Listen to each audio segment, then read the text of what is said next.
Hello, je suis Léna, passionnée de bien-être, mieux vivre et spiritualité. J'ai créé ce podcast pour faire connaître au plus grand nombre des méthodes alternatives pour aller mieux, que ce soit physiquement ou mentalement. Quel que soit votre problème, quelles que soient vos croyances, restons ouverts, restons curieux et testons. Et voici la suite de l'épisode sur l'harmonie sexuelle avec Claudie Coudreau. Une question qui me semble hyper importante, c'est quand on vient d'avoir des enfants, on a souvent moins envie de faire l'amour. Alors pourquoi ça ? C'est quoi les diverses causes ? Est-ce que c'est physique, psychologique ?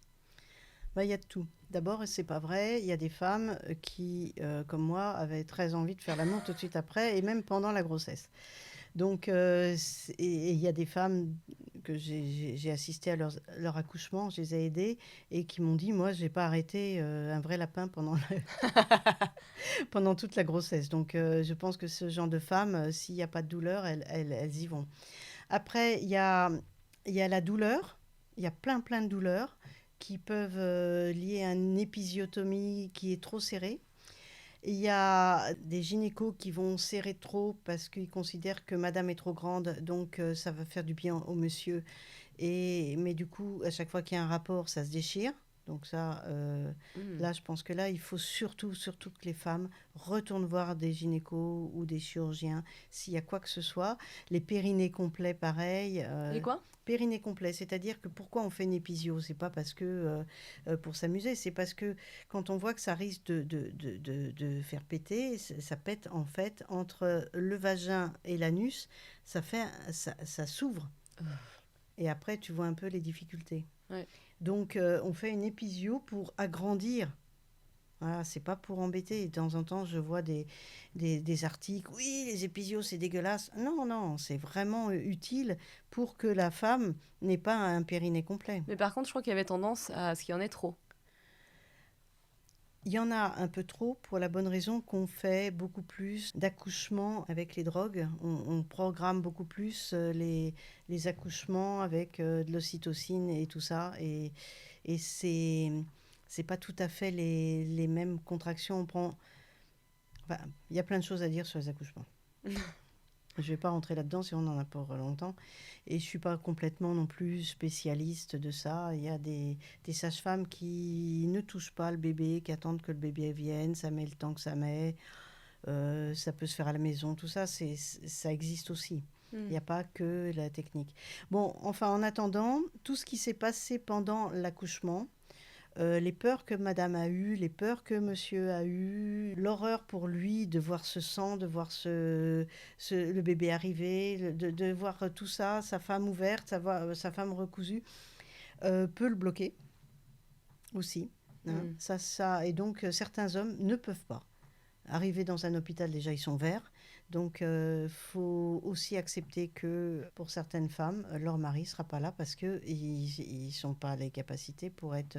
Il vaut mieux ça que l'inverse dans ces cas-là. Enfin, que du coup, Bah, la personne, après, elle supporte pas en faire des. C'est avoir ça, des puis rapports s'il tombe sexuels. dans les pommes, c'est pas pratique dans une salle. C'est clair. Et puis, il y a toutes ces douleurs morales et physiques. Hein, et les morales, c'est des peurs. Il y a des femmes qui ont eu peur, elles ont eu l'impression de mourir. Et là, ça reste à l'intérieur. Et donc, je me souviens quand je vois souvent je m'occupe des mamans enceintes et après je vois en général bébé et maman. Et bébé était tranquillement en train de dormir à côté de la table où je travaille. Et je mettais la main sur une zone que je sentais bloquée chez la maman. Le bébé se réveillait et pleurait. Je relâchais, il redormait. Et je passais à autre chose. Je revenais et il repleurait. Donc à un moment donné, je les ai soignés tous les deux ensemble parce que, en fait, ça parlait de l'accouchement et des angoisses qu'avait eu la maman par rapport au fait que le bébé respirait plus bien. Il avait des pauses respiratoires et elle était angoissée. Ça donne des frissons. Ouais, non, mais il se passe des choses. Les anciennes sages-femmes qui pouvaient être des bonnes sœurs étaient des vraies salopes. Et elles faisaient... Les femmes hurlaient et tout. Elles étaient extrêmement désagréables avec les femmes qui accouchaient, qu'on appelle les parturiantes. En fait... il y a deux sortes de blocages. Il y a des blocages émotionnels qu'on peut travailler avec les mains, avec des thérapeutes exprès.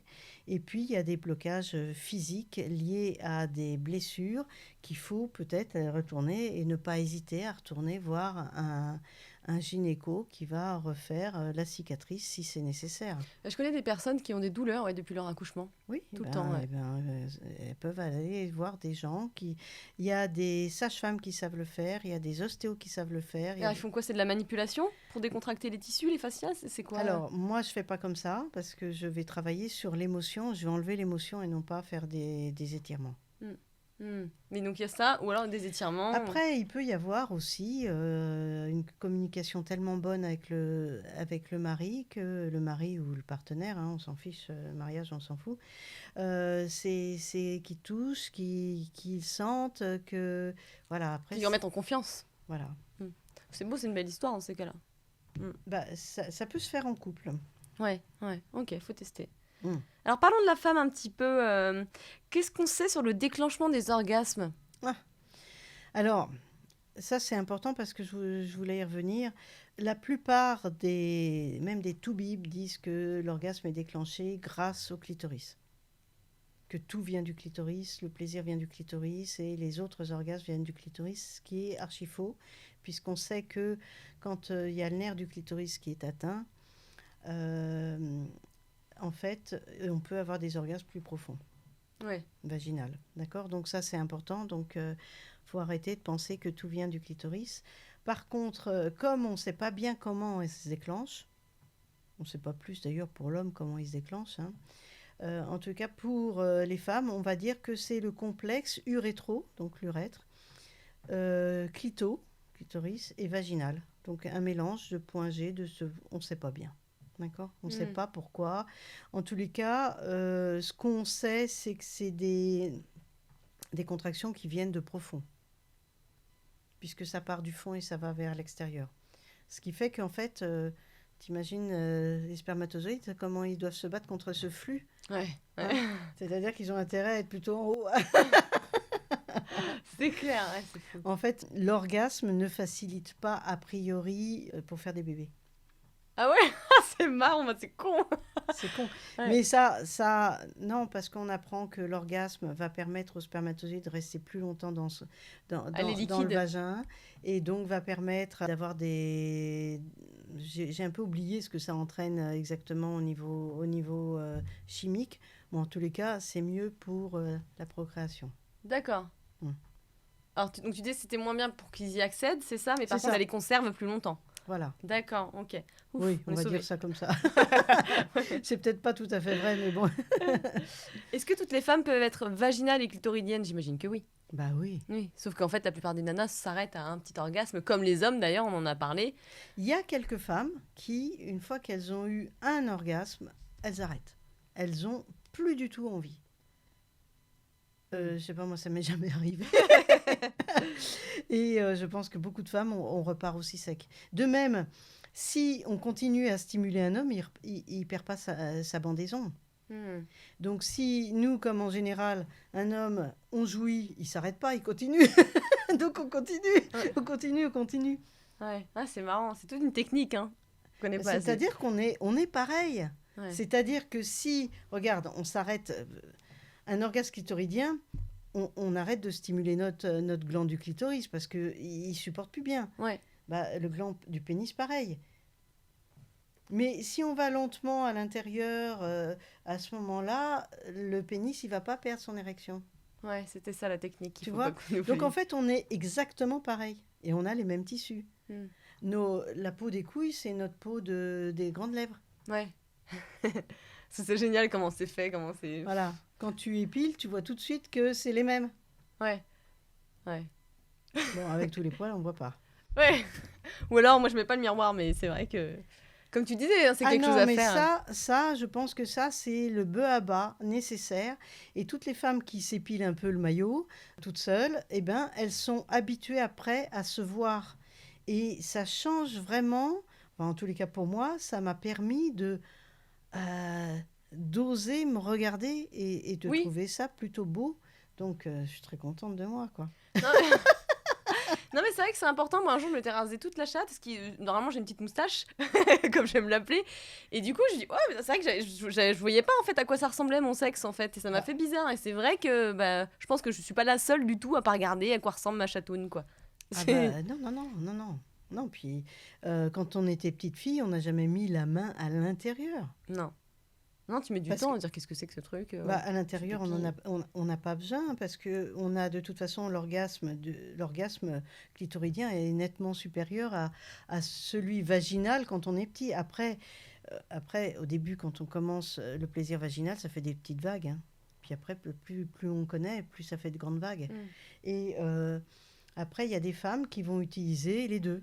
C'est-à-dire pendant la pénétration, pendant le coït, comme on dit, elles vont se stimuler le clito. Ah oui, Ou c'est elles vrai, vont ouais. avoir le partenaire qui va stimuler le clito dans certaines positions où c'est plus facile pour lui. D'accord. Et ça fait double plaisir. Ça peut être dérangeant pour certains. Ça peut... voilà. Il y a Ouais. des hommes qui osent dire bah, je te suffis pas, tu es obligé de te caresser en même temps. Euh, Oh la vache, l'ego jusque-là, putain, t'es mal barré, c'est Ah non, sûr. non, mais C'est on fou. a des réflexions. J'ai vu une femme qui ne mouillait plus parce que son mec lui a dit, mais t'as vu comme tu mouilles? Ah ouais, d'accord. C'est vraiment. Est-ce qu'on dit à un homme, t'as vu comme tu bandes? Ça va pas le vexer, lui. Non, mais Mais c'est nous, clair. et depuis, elle était bloquée. Ah la pauvre. Mais on a plein. Il faut faire très attention à ce qu'on dit parce que ça va vite, hein. Mm. On peut dire, ah bah dis donc, tes petites lèvres, elles dépassent vachement. Et Ouais. alors? Mais d'ailleurs, il y a plein d'opérations, il me semble, pour ça. Bah, ça serait bête. Comme il y a des femmes qui trouvent elles ont les grandes lèvres, les petites lèvres qui dépassent trop. Ouais. En fait, quand elles gonflent, elles dépassent pas. C'est super beau parce que comme ça, c'est plus moelleux pour un homme. Je sais pas, moi. Ouais. C'est fou, C'est... t'imagines les complexes qui vont jusque-là, c'est quand même. Ah bah oui, là, on se regarde un peu trop, là. Ouais. Alors, enlevez la glace, là. En parlant de liquide et de mouillage, on va parler un petit peu de femme fontaine, Ah parce oui. que c'est un petit peu mystérieux, on ne sait pas ce qui se passe physiologiquement. Est-ce que tu peux nous en dire un petit peu plus? Ah oui. On a fait une conférence là-dessus sur les femmes fontaines avec Pierre Desvaux, qui a fait une étude avec le docteur, donc c'est deux médecins, et c'était une thèse du docteur Samuel Salama. Ils ont fait ça dans les années 2016-17, je crois. Et ils ont étudié, mais d'une façon extrêmement claire. Voilà, on prend une femme, elle fait pipi, on fait une échographie, il n'y a plus rien dans la vessie, elle se stimule, on refait une photo, la vessie se gonfle. Il y a Femme Fontaine, bon, il y a le copain qui stimule en même temps, hein. Il y a Femme Fontaine, on regarde la vessie de nouveau, elle est vide. Donc, ils ont étudié le liquide qui est effectivement une. Ils ont fait ça sur 8 femmes. Alors en France, on a dit que 8 femmes, c'était pas assez. Dans tous les autres pays, ça a été reconnu comme scientifiquement valable. Et donc, mais ici, on ne supportait pas bien que ça soit l'idée que ça soit de l'urine. En fait, c'est de l'urine extrêmement diluée avec un peu de cyprine. C'est quoi ces prix? La cyprine, c'est notre mouille, D'accord. d'accord? Notre Et, mouille, c'est mignon. et on a, c'est mignon la mouille. Et on a aussi une petite prostate qui s'appelle les glandes de Skene qui peuvent faire 1 millilitre de liquide. D'accord. Mais elle est inconstante, hein. Une fois sur 9, sur 10, elle n'existe pas. Donc voilà, mais voilà, c'est un mélange de tout ça. Et ça a été étudié, ça a été reconnu partout mondialement, tout le monde en parlait. Et en France, impossible. Mm. Impossible, ça a été... on est parti en France de l'idée que le clito est tout. On a un grand clito maintenant, super. On a une éjaculation, super. On peut se passer de pénétration parce qu'on n'a pas besoin des mecs. Et il y a un petit côté féministe un petit peu Extrême. extrême. Et donc peut-être dans les journaux féminins, il y avait peut-être des féministes qui écrivaient, ou je ne sais pas. En tous les cas, ça n'a pas été retransmis en France, alors que dans tous les autres pays, on sait que c'est de l'urine. D'accord. C'est de l'urine, attention. C'est extrêmement dilué et ça arrive quand tu sais pas pourquoi la stimulation sexuelle va stimuler le rein et va faire du liquide. C'est un exudat quand même du sang, hein, donc Heureusement qu'il n'y a pas des globules rouges en même temps. Mais alors, qu'est-ce qui fait qu'on est une femme fontaine? Pourquoi certaines femmes, elles ont ça? Parce que soit le pénis va stimuler la zone à l'intérieur qui se trouve au-dessus du point G, tu avais dit tout ça. En profondeur du point G. Et là, à ce moment-là, on sent... De toute façon, on sent arriver, d'un seul coup, on a envie d'uriner. D'accord. Alors, on peut tout bloquer. Hein. Parce que ça sort de l'urètre, du coup, on est d'accord? Oui. Ouais. Non, mais remettons les points sur les i. Oui, mais c'est un mélange, parce que ça sort en même temps que les contractions. L'urètre, il est intravaginal quand on est en train de faire l'amour. Ouais, donc l'urètre, il est quand même à l'intérieur. Hein. Ah oui, c'est le bordel. C'est le bordel, donc ça vient bien de l'intérieur, tu vois ce que je veux dire. Après, quand une femme est très, très, très amoureuse, elle se lâche plus, et là, il peut y avoir cette espèce de magie qui n'est peut-être pas en relation avec la stimulation de ce point. D'accord, donc il y a un lâcher-prise qui pourrait permettre... Qui est un lâcher-prise plus grand. On va laisser un peu de magie là-dessus. Il y a peut-être un pourcentage de femmes qui sont fontaines d'une autre façon que la vessie. D'accord. Je vais rester sur un flou artistique parce que je trouve ça beau de garder cette idée-là. C'était le nectar des dieux. Hein. Ah bon? On a plein de textes et de photos d'Inde où ils mettaient un calice pour recueillir ce liquide et l'homme le buvait de façon cérémoniale. Ah ouais, d'accord. Ouais. Ok. Ouais. Et donc, il y a deux manières d'être fontaine. Ouais, mais est-ce que déjà il y a un intérêt à être femme fontaine? Alors, il y a des femmes qui vont dire c'est extraordinaire. Lors du stage où on était une vingtaine dans l'atelier, c'est Michungi, qui est une femme qui fait du porno. Et c'était impressionnant. Donc, c'était un atelier qui a eu lieu... On a pris tous les parapluies. Ah non, tu vas voir. C'était un atelier qui s'appelait Liquide-moi. Ah bah oui, bah tiens. Et aérosphère. Les parapluies de Cherbourg.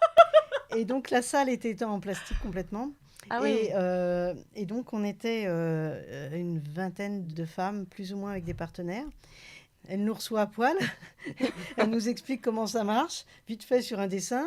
Et elle dit, bon, là, ça y est, vous vous asseyez. Non, plus loin, plus loin, plus loin. Voilà. Et là, bon, j'ai quelques godes, j'ai quelques vibros, vous allez voir. Vous pourrez les emprunter. Et là, elle prend son vibro. Écoute, ça n'a même pas duré une minute. Au bout d'une minute, elle faisait des jets de 2 mètres. C'était impressionnant. Ouais, c'est clair. Et après, elle nous dit, bon, allez-y, à vous. Et là, on prend notre petite serviette, on va se mettre dans un coin, on essaye de se séparer le plus possible. Mais ne pas se voir. Pas quand même être trop... voilà. Mais c'est... Aérosphère, c'est toujours assez particulier. On ose se lâcher et on ose être dans des situations où on n'oserait jamais dans la vraie vie. Mais on y arrive finalement. Et donc, moi, j'étais avec un partenaire qui a essayé d'une certaine façon. Il était tout content, il a réussi. Et moi, j'ai essayé avec le vibro. J'avais un vibro avec moi qui est un aspirateur à clito et qui vibre en même temps. Sauf que le liquide est arrivé, mon aspirateur, il a aspiré tout du liquide, et il marchait plus et tout, et j'étais là, comme ça. Merde. Alors j'entends d'un seul coup un fou rire, il y avait tous les gens autour de moi qui avaient regardé. Il faut être à l'aise quand même, putain. Et puis je me suis retournée vers toutes ces femmes qui étaient toutes en train plus ou moins de se palucher ou de se faire palucher. C'est quand même un petit peu... bizarre quand même. Un petit peu... Où suis-je, quoi? Mais non, mais ça te débloque complètement. Oui, c'est sûr. Après... De toute façon, tu vas pas si t'es mal à l'aise. Quand t'as ton copain qui te dit tu te caresses comment? Ah, bah je vais te montrer. Ouais. Ah, c'est fou. Ouais. Non, ça débloque vraiment. Alors maintenant, Aérosphère est tellement connu que les inscriptions, au bout de 3 jours, c'est déjà plein. Bon, enfin... Mais donc, du coup, pour en revenir, est-ce que Alors, la deuxième partie, la deuxième manière de stimuler pour être fontaine, il y a la partie à l'intérieur, en faisant le mouvement vient ici, sur la partie postérieure profonde du point G. Mm-hmm. Voilà, en appuyant quand même assez, puis essayer de pas trop vibrer parce que c'est pas très agréable. Mm-hmm. Et puis une autre qui est connue aussi et qu'on appelle la caresse africaine.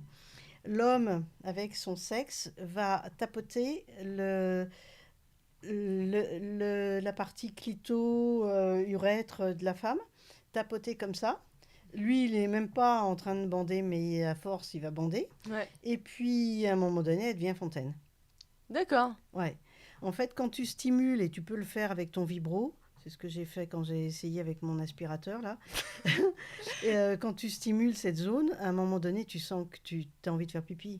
Alors, tu peux bloquer, et puis pas faire. Ouais. Et puis, tu peux lâcher, et puis voilà. Mais alors, en plus de le donner aux dieux, à quoi ça sert? Enfin, est-ce que Alors, ressens...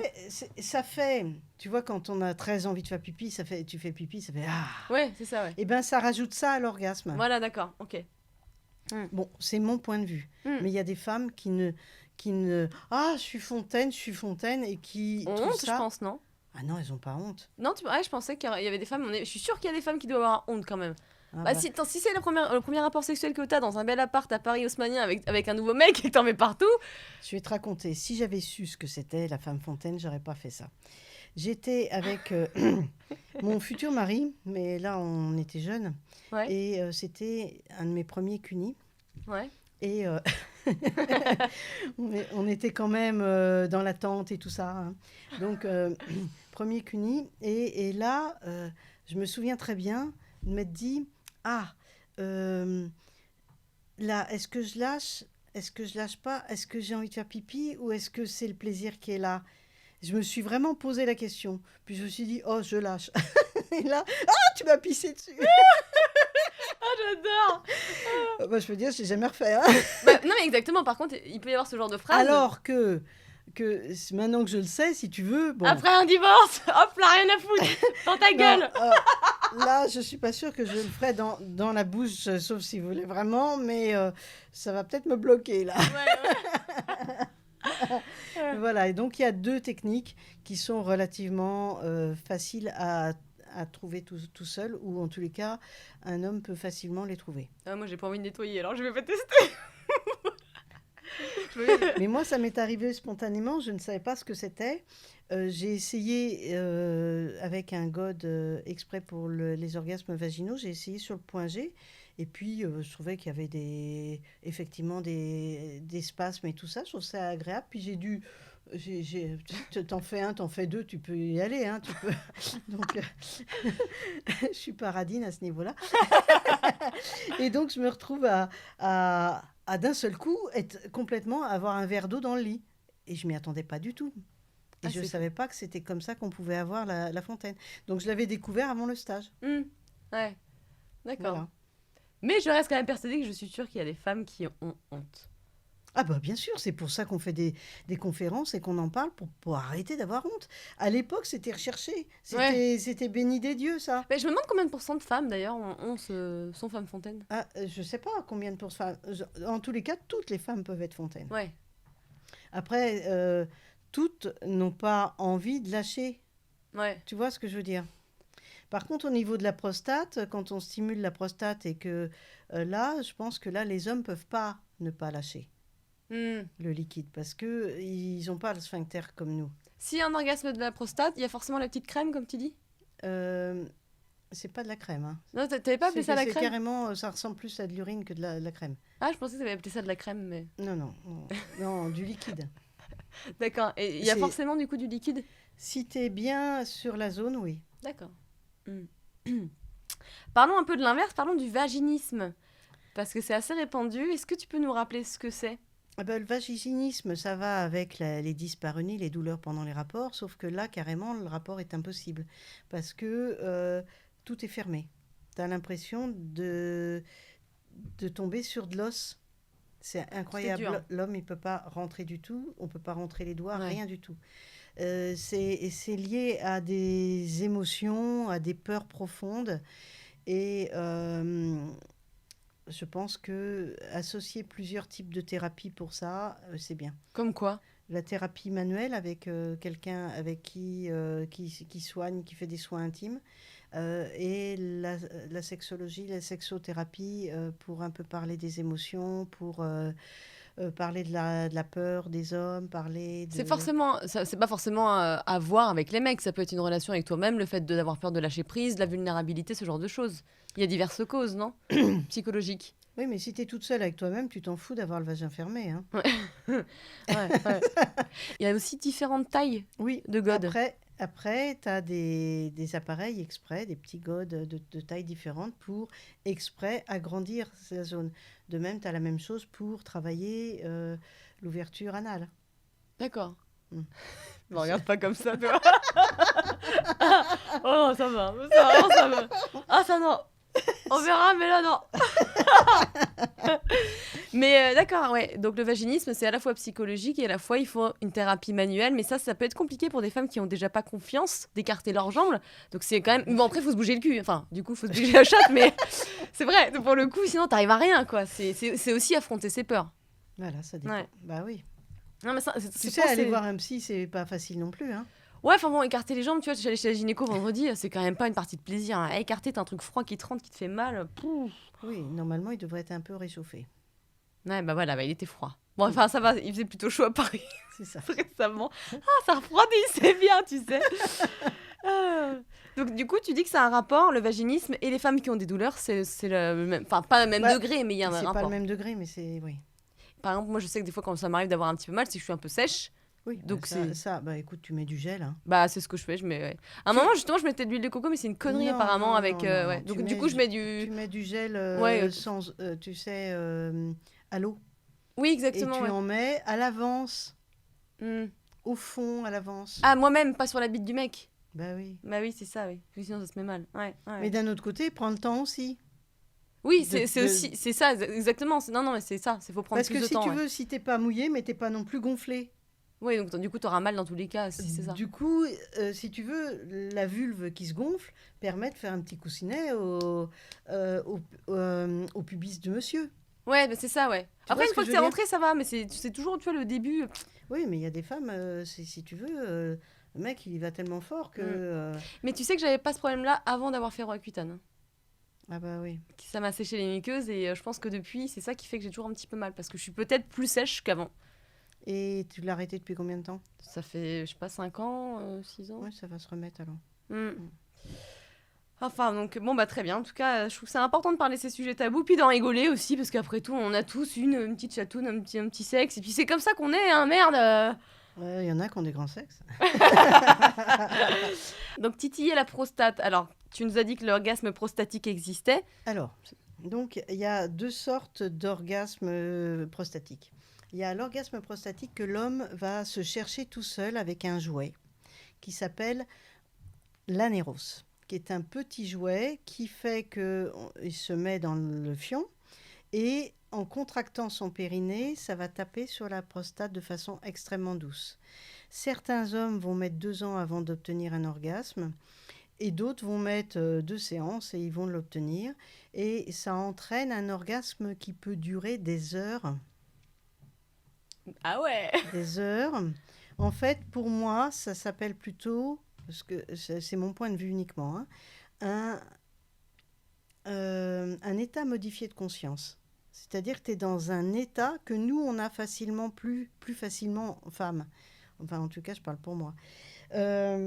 Et donc, cet orgasme, les hommes peuvent le chercher. Après, il y a des appareils qui sont différents, qui sont en plus vibrants et qui stimulent la prostate d'une façon différente. Et ça entraîne aussi des orgasmes pas possibles. Après, il y a un autre type d'orgasme quand tu fais avec un partenaire. Soit avec son doigt, s'il a le doigt assez long, où là, il y a plein de manières. On a fait une conférence là-dessus, où j'explique, je montre les dessins, comment il faut titiller tout ça. Enfin, tu fais comme tu sens. Et avec un gode recourbé, pas trop long, pas trop petit, pas trop gros non plus, parce que sinon, ça bloque le cul, l'intellect des hétéros. Donc quand il est petit comme ça, tout ça, c'est possible de l'introduire. Et là, c'est un peu fatigant avec la main, mais avec une ceinture, donc en gode ceinture. La plupart des godes ceinture sont tout droits. Les sexes, les godes sont tout droits alors qu'il faut qu'ils soient incurvés. Et là, Tu prends bien sûr la personne, pas du tout en levrette. Tu la prends sur le dos pour taper sur la prostate. D'accord. Ouais. Et là, bah écoute, c'est relativement facile parce que ça peut durer très très longtemps. Mais du coup, c'est pas Jusqu'à mal temps. aussi. Pardon. Oui. Je dis c'est pas mal pour les homosexuels, les jeunes homosexuels qui savent pas ce que c'est pour s'entraîner. Ah non, non, mais les homosexuels, ils connaissent même pas ce plaisir-là. Ah bon? Bah non, parce qu'il faut avoir un sexe recourbé Ouais. adéquat.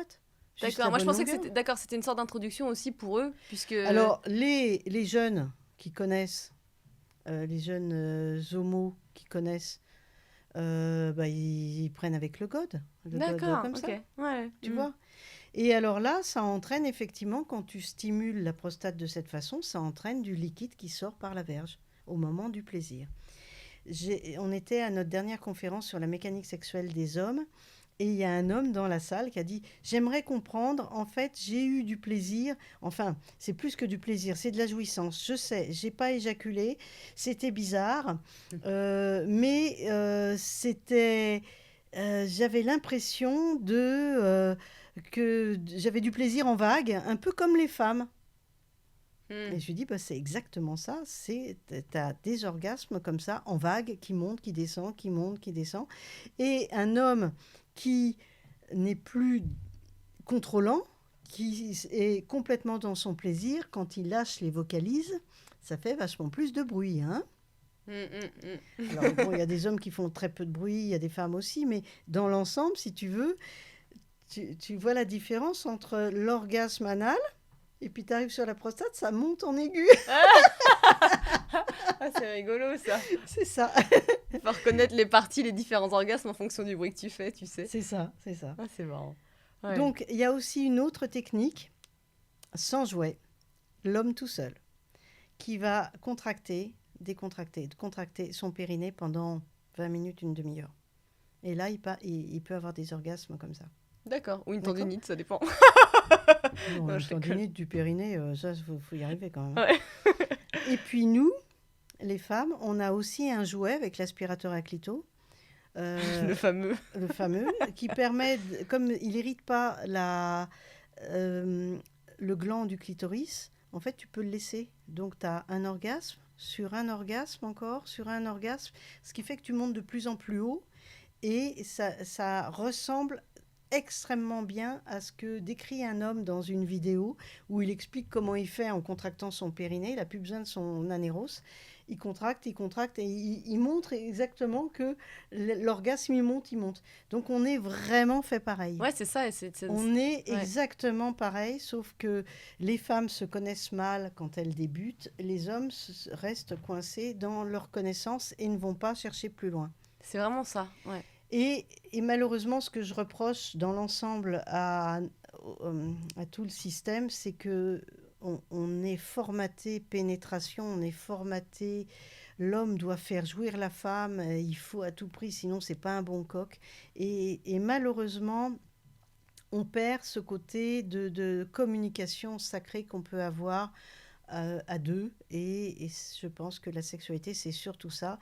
Et donc, il y a d'autres types d'orgasmes qui sont des orgasmes beaucoup plus extatiques, qui sont intéressants, voilà, et que beaucoup de gens étudient plutôt dans le tantra. D'accord. Le néo-tantra surtout. Ouais. Et comme quoi le tantra, c'est vraiment très intéressant.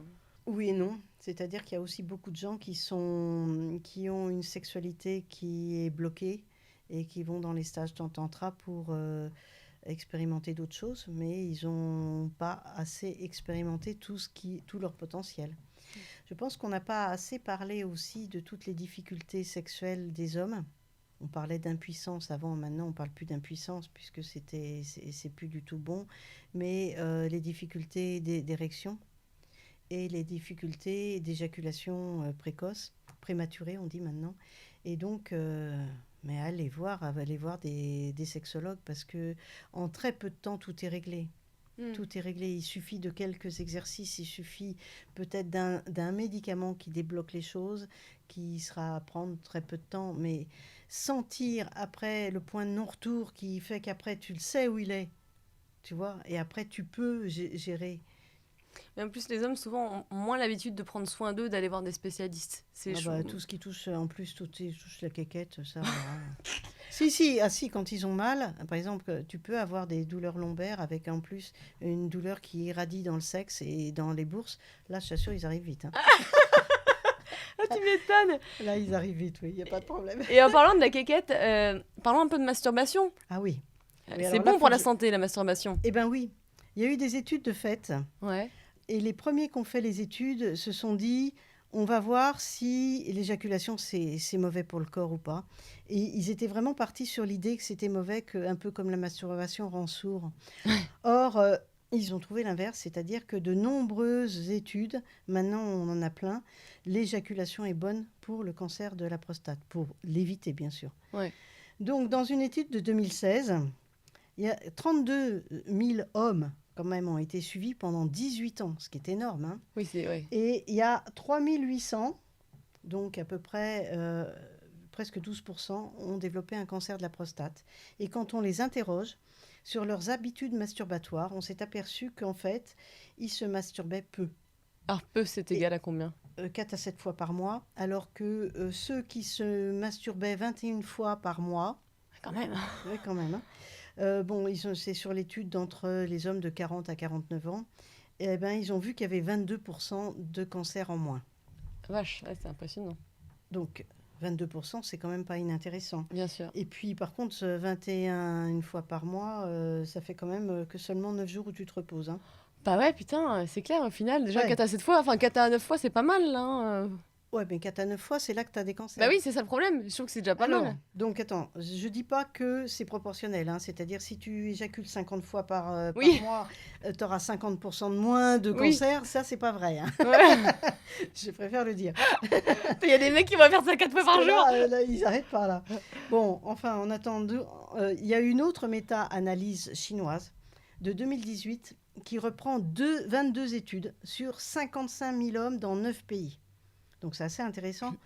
Voilà. Et il semblerait que c'est plutôt 2 à 4 éjaculations par semaine. D'accord. Ce qui fait quand même pas mal, mais, Ouais. mais bon. Un peu moins, quoi. On va dire une quinzaine Ouais. de fois par mois. Voilà. C'est déjà mieux. Ils disent que c'est pas bon du tout les infections, les IST, les infections sexuellement transmissibles, que ça augmente le risque de cancer. Ouais. Que le premier rapport sexuel, plus l'étard, mieux c'est. On va dire ça aux puceaux. Ouais, c'est C'est c'est Je ne sais bizarre. pas si ça va les faire changer vite, il faut que je me Ouais. dépêche. Et puis voilà, alors on sait sur le plan scientifique qu'il y a des produits de dégradation dans le sperme, sous forme, on va dire, de radicaux libres, parce qu'il y a des produits qui ont des noms un peu bizarres, comme la putrécine, qui pue. Bon.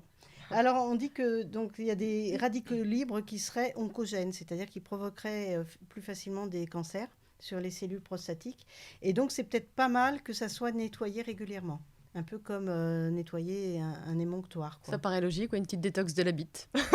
Voilà, donc c'est important que les hommes s'occupent de leur quéquette. Ouais. Après, devant un porno, je ne suis pas sûre, c'est la facilité, et ça, c'est à eux de le voir, hein, mais bon. Ouais. Faites travailler un peu l'imagination. Ouais, mais l'imagination, ils l'ont eu comme ça. C'est clair. Déjà, ils l'ont comme ça depuis longtemps, Ouais. tu vois. Ouais, ouais. Ouais, mais enfin bon, ce qui serait bien, c'est que les hommes comme les femmes expérimentent de plus en plus, soient moins dans la performance d'avoir des orgasmes, la performance d'être un bon coup, que ce soit pour l'homme comme pour la femme. Et n'oublie pas que la sexualité est sacrée et que le plus important, c'est la communion à deux. Oh, c'est beau et c'est très vrai. C'est très beau. C'est pas mal, hein? Ouais, Hmm. ouais. J'aurais presque envie de finir, mais je vais quand même vite fait te poser des questions sur ton Vas-y. institut, parce que Oui, c'est vrai. C'est important. histoire que tu nous dises, parce que ça n'est pas encore entièrement sorti. Donc dis-nous en plus un petit peu sur l'institut que tu as créé, qui s'appelle Voilà. l'Institut pour l'harmonie sexuelle. Voilà, l'Institut, en fait, va avoir 3 parties. Pour l'instant, on n'a que la première partie, c'est-à-dire on a le site internet. On a, ça va servir cet institut va servir de communication au grand public de tout ce qu'on a sur le plan scientifique. Mais ensuite, on aura même les thèses des gens qui passent les diplômes de sexologues. Donc, ça sera on aura beaucoup de textes, beaucoup de vidéos. Et on va faire non seulement d'autres vidéos et d'autres conférences, mais on va faire aussi des ateliers. On va faire les dimanches de l'Institut à partir du début d'année sur des sujets bien Précis. amusants. Ouais. Bien amusants aussi. Ouais. Et on a une deuxième partie qui nous tient à cœur, qui va être un centre thérapeutique pour la sexualité, où là, qui va servir à des hommes comme des femmes de pouvoir venir et d'être vus, qu'on arrive à régler leurs problèmes avec différents types de thérapeutes. C'est-à-dire quand on est complètement bloqué, fermé, qu'on a du mal à se faire toucher, et bien passer par le toucher peut-être. Passer par... il y aura toujours un sexologue, il y aura toujours un médecin pour voir si mécaniquement parlant, il n'y a pas des problèmes mécaniques. Mais il y aura des sexologues, des sexothérapeutes, beaucoup de choses dans le bien-être. Parce que si tu es trop gros, ça serait bien que tu maigrisses, ça serait bien que tu sois mieux dans ta peau, ça serait mieux que tu sois dans le lâcher-prise. Ouais, Et justement, notre troisième partie va être un centre de formation du lâcher-prise. Qui va servir pour beaucoup de choses. Hein. Lâcher-prise dans la vie quotidienne, dans la vie sentimentale, dans la vie professionnelle et dans la vie intime. Ouais. Donc, nous, on se servira surtout ça, mais ça va servir. Donc, on a 3 parties importantes. Et le centre thérapeutique pour la sexualité, on aura certainement un lieu d'ici 1 an et demi. Donc, plutôt 2022. Ouais. Fin 2021. Après, on va pouvoir peut-être commencer déjà, parce qu'on est en train de recruter des praticiens qui correspondent. Voilà. Les stages vont être aussi très importants, parce que le lâcher-prise en stage... lâcher-prise en stage, attends, on ne va pas baiser. Hein, oui, ce ne sera pas comme ton festival, là. C'est pas comme... non, pas du tout. Ouais. Mais se laisser toucher, porter, s'abandonner dans les bras de quelqu'un, on est habillé, hein, danser, enfin, plein de choses qui sont nécessaires pour débloquer certaines personnes. La connaissance aussi de la sexualité est fondamentale pour débloquer aussi les choses. Ouais. Donc si on a un problème, que ce soit du vaginisme, que ce soit un problème de, je sais pas, pour un mec, etc., on pourra venir dans ce centre. Bien sûr. Vous traiterez de tout. Parce qu'il y a quand même un certain nombre de gens qui vont pas avoir un sexologue, parce que c'est marqué en gros sexologue. Ouais. Alors que là, ça sera marqué en Institut pour l'harmonie sexuelle. Oui, c'est plutôt... Il y aura des stages et tout, donc ça fera moins peur. Et il y aura... voilà, vous pouvez prendre rendez-vous là pour... ou faire des conférences, des stages. Voilà, et puis faire un petit bilan, quel est votre problème et tout, on vous propose ça. C'est sûr que ça ne va pas être remboursé par la Sécu, hein, parce que s'il y a 10 personnes, rien que sur ta problématique de sexualité, ça va pas coûter... ça ne va pas être remboursé par la Sécu. Mais bon... Donc, la sexualité fait partie des choses importantes dans la vie, et je pense que c'est... Même si on essaye justement en tant que centre de formation pour le lâcher-prise, ça peut faire partie du prix qui nous permettrait après de prendre en charge le reste. Mais... voilà. Donc restez au courant, regardez sur le site, parce qu'il y a déjà des vidéos. Alors, le site a été changé il n'y a pas longtemps, donc maintenant il s'appelle institutharmoniesexuelle.com, et là vraiment il est bien, et on va encore faire plein de vidéos. On a une chaîne YouTube, on a un Facebook, on a Instagram qui va s'améliorer. Alors on va finir par un petit jeu de questions-réponses. L'idée c'est de répondre rapidement à une petite série de questions. S'il ne devait rester qu'un livre, lequel serait-il ? Faire l'amour de façon divine. Voilà, c'est ça. De qui ? Barry Long, Long. Okay. Une habitude à prendre ? S'occuper de sa sexualité. Une habitude à supprimer ? Regarder la télé. Un moyen de se relaxer rapidement ? Prendre des bains si on peut. La médecine alternative à tester impérativement ? Toutes les médecines alternatives. Ok. Quel est ton mantra ? De ne pas en avoir. Quel conseil te donnerais-tu à ton plus jeune toi, 10 ans plus tôt, par exemple ? Ou 20 ans plus tôt, enfin comme tu veux, quoi. J'aurais dû commencer par Aérosphère avant. On finit en beauté, en toute beauté. Merci Claudie. À bientôt.